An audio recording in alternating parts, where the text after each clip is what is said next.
Que je crois à notre avenir, que notre devoir est de transmettre aux générations futures ce que nous avons reçu des générations qui nous ont précédés.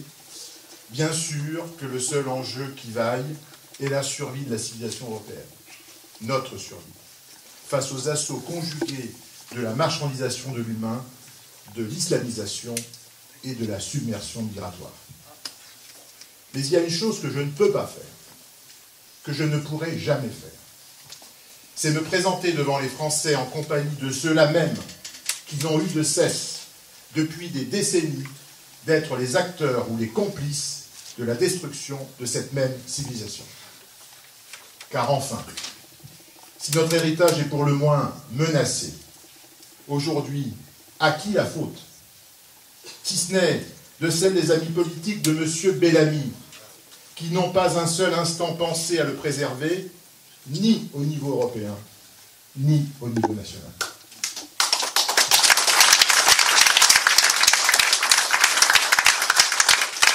Au Parlement européen, M. Bellamy, comme tous les députés qu'il va faire élire,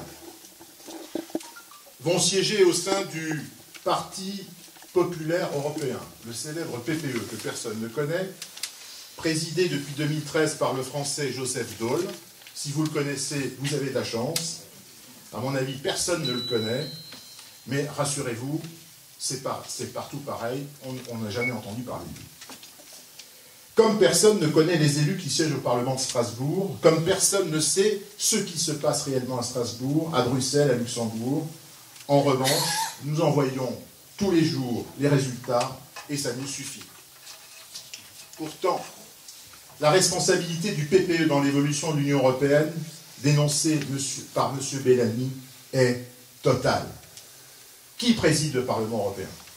Antonio Tajani, membre du PPE. Qui préside la Commission européenne? Le célèbre Jean-Claude Juncker, je ne sais pas pourquoi il est célèbre, mais vous devez le savoir, membre du Parti populaire européen. Qui préside le Conseil européen? Donald Tusk, membre du Parti populaire européen. À quel parti appartient la femme dont on dit qu'elle est la plus puissante d'Europe, celle qui a ouvert grand les portes de son pays à plus d'1 million de migrants en 2015, Angela Merkel, au Parti populaire européen. La totalité des plus éminents responsables et coupables des abandons, des reniements, des renoncements de l'Union européenne appartiennent au Parti populaire européen. Employer le beau mot d'Europe à tout bout de champ, alors que c'est l'Union européenne dans son fonctionnement que nous mettons en cause, et en aucun cas la civilisation que ces peuples ont érigée au fil des millénaires. Si notre identité est française, elle est aussi européenne, et nos racines sont grecques, latines ou romaines, et chrétiennes. Je me suis laissé dire, il y a peu de temps, à cause de certaines péripéties qui sont les péripéties de la politique, que sur la liste de Nicolas Dupont-Aignan, il n'y avait plus ni libéraux, ni conservateurs. La réalité de l'Europe, c'est d'abord cette réalité chrétienne.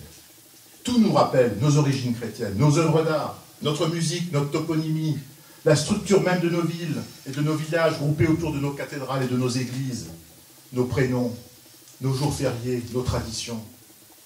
Le nier ne peut traduire que l'ignorance, la bêtise et le sectarisme. Très simplement que tout ne se vaut pas et que tout ne doit pas avoir le même droit de cité. Encore plus concrètement que l'Europe doit donner la préférence au christianisme sur l'islam, je le dis clairement, parce que non seulement l'islam n'est pas de tradition chrétienne et européenne, mais parce qu'en tant que système politico-religieux, il a pour but et pour unique but de renverser notre civilisation et de s'y substituer.